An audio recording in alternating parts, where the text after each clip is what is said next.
ఈరోజు ఈ వీడియోలో నేను మీకు ఎంతో tasty yummy and healthy recipe కంద టమాటా పులుసు ఎలా చేసుకోవాలో చూపించబోతున్నాను. First of all welcome to my channel Priya's arts and blogs. నా ఛానల్ని ఫస్ట్ టైం చూస్తున్న వారు సబ్స్క్రైబ్ చేసుకొని బెల్ ఐకాన్ని ప్రెస్ చేయటం మర్చిపోకండి.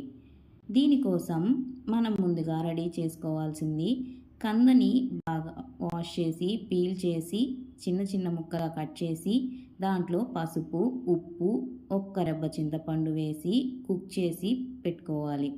పీస్ని ఇలా ప్రెస్ చేస్తే సాఫ్ట్గా ఉండాలి.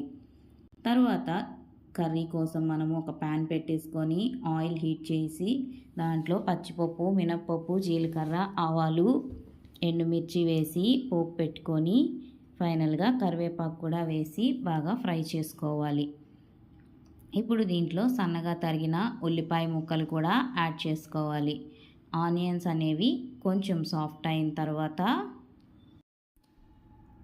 కొంచెం పసుపు కొంచెం ఉప్పు యాడ్ చేసుకొని ఫ్రై చేసుకోవాలి. సాల్ట్ యాడ్ చేయడం వల్ల ఆనియన్స్ అనేవి త్వరగా సాఫ్ట్ అవుతాయి. ఇలా బాగా ఫ్రై చేసుకున్న ఆనియన్స్లోకి ఫైన్గా చాప్ చేసి పెట్టుకున్న టొమాటో ముక్కల్ని మనము యాడ్ చేసుకోవాలి. అలాగే 2 పచ్చిమిర్చి చీలికల్ని కూడా యాడ్ చేసుకొని బాగా కలుపుకోవాలి. ఈ కర్రీలో మెయిన్ బేస్ టొమాటో కాబట్టి కొంచెం ఎక్కువే పడుతుంది. ఇలా టొమాటో ముక్కల్ని కూడా బాగా ఫ్రై చేసుకొని ఒక్కసారి లిడ్ పెట్టి ఒక 5 మినిట్స్ తర్వాత ఓపెన్ చేస్తే టొమాటో పీస్ అనేది బాగా సాఫ్ట్గా అవుతుంది. దాంట్లో ఉన్న వాటర్ అంతా కూడా బయటికి వస్తుంది.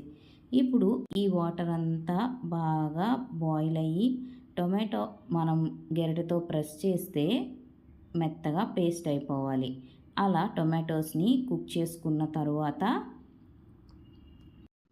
మనము ముందుగా కుక్ చేసి పెట్టుకున్న కంద ముక్కల్ని స్ట్రెయిన్ చేసి వాటర్ అంతా తీసేసి ముక్కలు మాత్రమే కర్రీలో యాడ్ చేసుకోవాలి.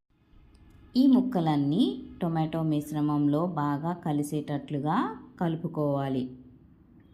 ఈ టొమాటోలోని ఫ్లేవర్స్ అన్నీ కూడా ఈ ముక్కలకి పట్టేంత వరకు మనము దీన్ని కలుపుకుంటూ కుక్ చేసుకుంటూ ఉండాలి. ఫైనల్గా ఇప్పుడు కొంచెం వాటర్ యాడ్ చేసి మళ్ళీ ఒకసారి బాగా కలుపుకొని లిడ్ క్లోజ్ చేసి కుక్ చేసుకొని లిడ్ ఓపెన్ చేస్తే ఈ వాటర్ తోటి ఆ ముక్కలు టొమాటో మిశ్రమం అంతా బాగా కలిసిపోతుంది. బాగా కుక్ అయ్యి ఆ టొమాటో మిశ్రమంలోని ఫ్లేవర్స్ అన్నీ కూడా ముక్కలు అబ్జర్వ్ చేసుకుంటాయి.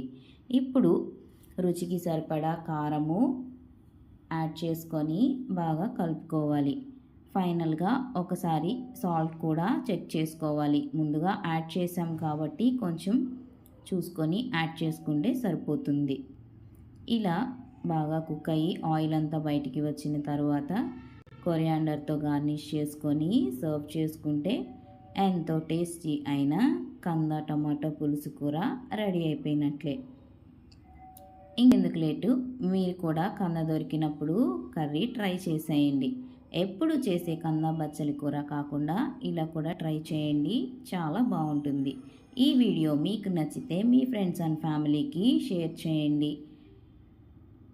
మరిన్ని వీడియోస్ కోసం నా ఛానల్ని ఫాలో అవ్వడం మర్చిపోకండి. Thank you for watching.